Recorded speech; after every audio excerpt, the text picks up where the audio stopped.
My name is Kyle Baltrusch. I am a plastic surgeon at Portland Plastic Surgery Group in Portland, Oregon. Diagnosis actually doesn't increase in the month of October, but mammograms do increase by about 30%.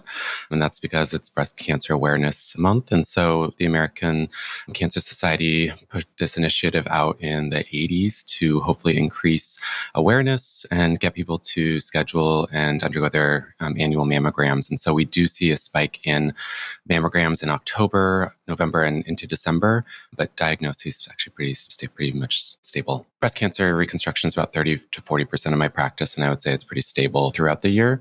But I would say at a PCPs being a little bit more aware to schedule mammograms and people to reach out to their PCPs to schedule their mammograms, we do see that increase during these months. Now we're having patients start their annual mammograms when they're 40, potentially even younger if they have a very strong family history, as well as even getting MRIs instead of mammograms. And we are seeing a lot of more young patients being diagnosed with breast cancer.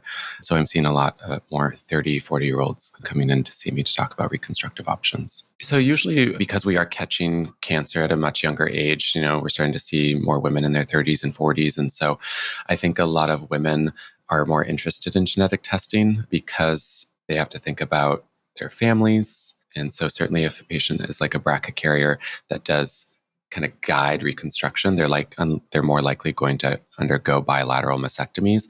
But it's also like future family planning. So, women have to, maybe potentially harvest eggs because they recommended having like a hysterectomy. And so I think we are seeing an increase in genetic testing, and I think for those reasons. It does certainly help guide reconstruction. I think if women know that they have a gene mutation like BRCA or CHEK2 or PALB2, that they're going to be more inclined to undergo mastectomies.